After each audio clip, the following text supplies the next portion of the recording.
Bonjour, bienvenue à tous pour la petite vidéo hebdomadaire, bon décalé au jeudi avec le jour férié hier.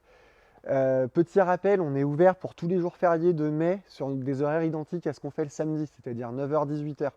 Donc ce sera valable pour mercredi prochain, le 8 mai, 9h-18h, et puis aussi pour l'Ascension.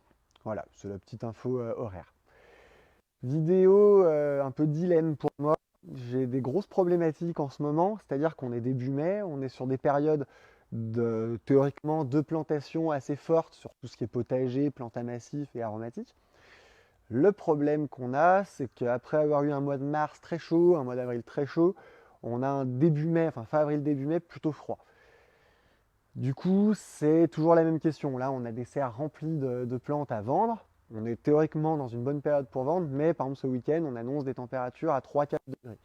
Donc est-ce qu'on peut planter ou pas? C'est la question qui revient à peu près 100 fois par jour. J'ai envie de répondre, ça dépend. J'ai tendance à dire qu'à partir de début mai, on peut y aller, que les risques de gelée sont quand même assez réduits, même si classiquement on parle des seins de glace. Les seins de glace, c'est en gros le 10 mai. Donc voilà, on est un peu dans un entre-deux. Les seins de glace, c'est la date théorique à partir de laquelle il ne peut plus geler. Alors c'est déjà arrivé d'avoir des gelées après, mais c'est très très rare. Donc là, c'est le 10 mai. Pour autant, bon, 3 degrés le week-end prochain, qu'est-ce qu'on risque? Pas grand-chose. Un ralentissement un petit peu de la pousse ou des choses comme ça, mais toutefois, on aura quand même gagné un peu de temps par rapport à des plantations plus tardives. Voilà. Ce que je dirais, c'est que par exemple, tout ce qui est tomates, qui vont être un peu moins sensibles au froid, par exemple que le basilic ou des choses comme ça, peuvent être faites avec prudence. Si jamais la météo venait à rebaisser, peut-être avoir une petite protection nocturne. Voilà. Les choses qui craignent absolument pas, alors je ne suis pas trop dans la serre pour ça, mais ça va être tout ce qui est aromatique. Thym, romarin, lavande, même le persil, il n'y a pas de souci. Rhubarbe, coriandre, etc. Ça, il n'y a pas de souci. L'aromatique qui craint vraiment, par contre, les fortes variations de température, c'est le basilic. Si vous n'avez pas de quoi le mettre à l'abri la nuit, je vous conseillerais quand même de patienter encore bien 10 jours vu la météo prévue ces derniers temps.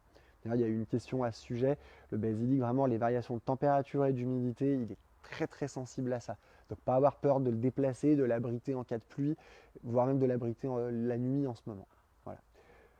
Je vous montre quand même tout ce que j'ai autour de moi. Donc voilà, sur le plan du potager, on a très gros choix de tomates, très gros choix de courgettes, de variétés de piments, de poivrons.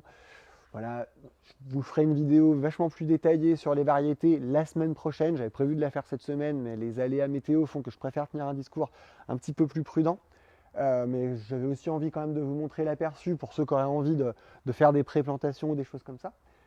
Et puis ensuite, je vais vous parler un peu plante à massif. Alors sur la plante à massif, c'est un peu différent. C'est quand même beaucoup moins sensible au froid et aux variations de température que des plantes à rendement. Typiquement, si vous avez une tomate, qu'elle s'arrête de pousser, vous n'allez pas avoir de fruits.